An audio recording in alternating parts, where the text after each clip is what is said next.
आणि बुलेटिनमध्ये शेतकरी संपांसंदर्भातलीच एक ब्रेकिंग न्यूज येते ती म्हणजे आधी संप संपल्याची घोषणा केली आणि आता मागच्या दारानं शेतकरी संपाला सुरुंग लावण्याचं काम सरकार करतंय। यासाठी जिल्हाधिकाऱ्यांना हाताशी धरत व्यापाऱ्यांवरती दबाव आणला जात आहे। याचा परिणाम थेट भाजीपाल्याची आवक वाढण्यात झालाय। या भाजीपाल्यांचे दर त्यामुळे 50% थेट खाली आलेत। जिल्हाधिकारी कार्यालयानं सर्व यंत्रणा कामाला लावून व्यापाऱ्यांना शेतमाल शहरात पाठवण्यास भाग पाडले। तसं केलं नाही तर मेस्मा अंतर्गत कारवाईची धमकी देखील दिली आहे। त्यामुळे भयभीत झालेला व्यापारी हा कामाला लागलाय। शेतकरी आणि सरकारच्या भूमिकेमुळे व्यापाराला आता दुहेरी संकटाला सामोरं जावं लागलंय। पण बघतोय की या सगळ्याचा थेट परिणाम आहे तो शेतकऱ्यांच्या संपावर झाल्याशिवाय आवक वाढल्यानं पुणे आणि मुंबईसारख्या शहरात भाज्यांचे भाव हे 50%नी खाली पडले आहेत। व्यापाऱ्यांवरती जिल्हाधिकाऱ्यांतर्फे दबाव टाकला जातोय आणि जिल्हाधिकारी कार्यालयानं आपली सर्व यंत्रणा कामाला लावून व्यापाऱ्यांना शेतमाल शहरात पाठवण्यात भाग पाडलाय।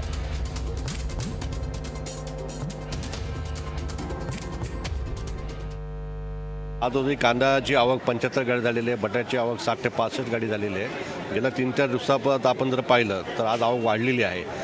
आपल्या प्रत्येक जिल्ह्याच्या कलेक्टरांनी सांगितलेलं आहे की तुम्हाला मुंबईला माल घेऊन जाताना आम्ही तुम्हाला पोलीस संरक्षण देऊ, तुम्ही काय काळजी करायचं कारण नाही, तुम्ही तुमचा माल विका, आम्ही तुमच्या पाठीशी आहोत। हे आदेश दबावतंत्र म्हणायचं का? म्हणजे असं शिल्लक राहिलेला जो माल आहे तो व्यापाऱ्यांकडे जो माल होतो त्यांना विक्री करायला सांगितलेला आहे।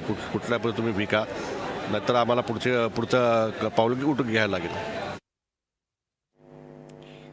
आपण बघतोय की आधी संप संपल्याची घोषणा केली आणि आता मागच्या दरवाजानं शेतकऱ्यांच्या संपाला सुरुंग लावण्याचं काम हे राज्य सरकारनं केलंय।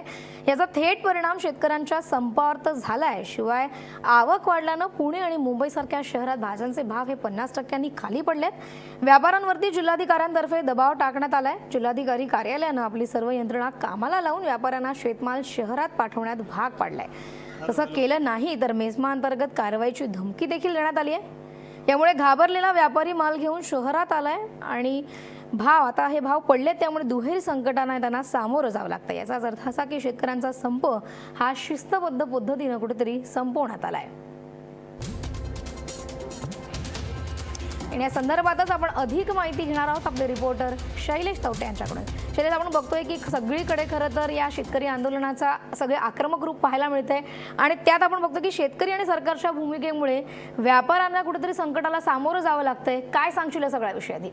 नक्कीच आपण 1 जूनपासून जर बघितलं तर 1 जूनपासून ते आज 5वा दिवस आहे आणि आज या 5 दिवसाच्या रेशोमध्ये ज्या पद्धतीनं शेतकरी संप हा खूप चांगल्या पद्धतीनं सुरू होता, मात्र या 2 दिवसापूर्वी ज्या संपामध्ये ही फूट पाडण्यात आली, दरी पाडण्यात आली, ती सरकारकडून ज्या पद्धतीने गनिमी कावा जो पद्धतीने वापरला जाऊन या शेतकरी संपात फूट पाडली गेली आणि जे सरकारचा दुतक होतं की बाबा हा संप जो आहे तो कुठल्याही पद्धतीनं यशस्वी होऊ नये, त्या पद्धतीनं ही जी यशस्वीरित्या चालवली ही खेळी जी आहे ती सरकार त्याच्यामध्ये किंवा मुख्यमंत्री देवेंद्र फडणवीस असतील हे कुठेतरी यशस्वी झालेले आहेत।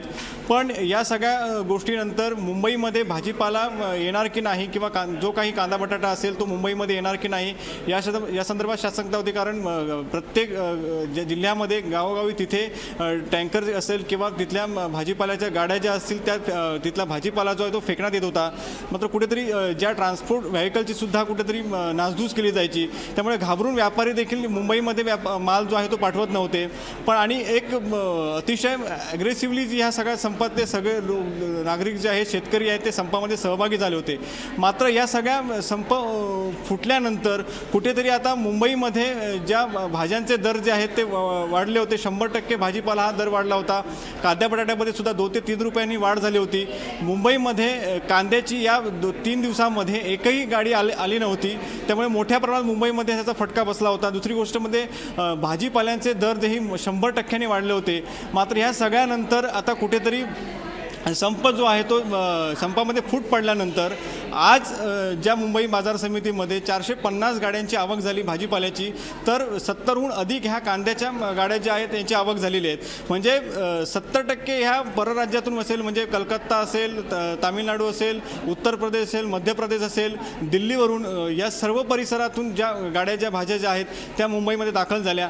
30 ते 40% हे ज्या भाज्यांच्या गाड्या ज्या आहेत त्या महाराष्ट्रातून म्हणजे नाशिक असेल, पुणे असेल या ठिकाणाहून आल्या होत्या. म्हणजे याचा अर्थ आता सरकारची यंत्रणा जी आहे ती व्यापाऱ्यावर आलेली आहे. व्यापाऱ्यावर कुठेतरी दबाव तंत्र वापरायचं आणि मुंबईमध्ये कुठल्याही परिस्थितीमध्ये आज महाराष्ट्र बंद होता, हाक दिली होती शेतकऱ्यांनी, तो कुठेतरी अयशस्वी झाला पाहिजे आणि त्यासाठी व्यापाऱ्यावर आता दडपशाही सुरू आहे. दबावतंत्र वापरलं जातं की मुंबईमध्ये कुठल्याही परिस्थितीमध्ये भाजीपाला असेल, कांदा बटाटा असेल, हा मुंबईमध्ये पोचला पाहिजे आणि जर तुमच्याकडे असलेला साठवणुकीतला माल जो आहे तो माल तात्काळ विक्रीस मुंबईमध्ये पाठवा, अशी जी सरकारकडून आता दडपशाही सुरू झाली आहे. त्यामुळे आता शेतकऱ्यानंतर आता व्यापाऱ्यावर सुद्धा दबावतंत्र वापरून हा जो शेतकरी संप जो आहे तो कुठेतरी अयशस्वी करण्याचा डाव हा सरकारचा आहे. नक्कीच, पण या दरम्यान आपण म्हणू शकतो की नेमकं व्यापाऱ्यांनी काय भूमिका घेतली आहे सगळ्यावरती? नक्कीच व्यापारी ज्या पद्धतीने आता शेतकऱ्याकडून जर माल जर येत नसेल किंवा माल जर शेतकऱ्याकडून व्यापाऱ्यांकडे येत असेल तर नक्कीच व्यापारी हा जो माल जो आहे तो मुंबईमध्ये विक्रीसाठी आणणार नाहीत. कारण मधले जे व्यापारी आहेत त्यांच्याकडे काही साठवणुकीतला माल जो असतो तोही ते ठेवतात. पण ज्या पद्धतीनं आता व्यापारी वर दबाव आणला तर कुठेतरी माल जो आहे तो मुंबईत येईल आणि मुंबईमधली जी परिस्थिती आहे, म्हणजे ज्या आपण म्हणतोय की महाराष्ट्र बंद आहे, शेतकरी संप आहे, ज्या बातम्या येतात की मुंबईमध्ये त्याचा परिणाम नाही, मुंबईमध्ये परिणाम होणार नाही, या कुठेतरी जो परिणाम जो आहे तो कुठेतरी कमी व्हावा यासाठी सरकार प्रयत्न करते. आणि त्यामुळे आता जर आपण बघितलं की या 2 दिवसामध्ये 100% भाज्यांची वाढ झाली होती, ती आता कुठेतरी 50% झाली. म्हणजे माल आता येऊ लागलेला आहे.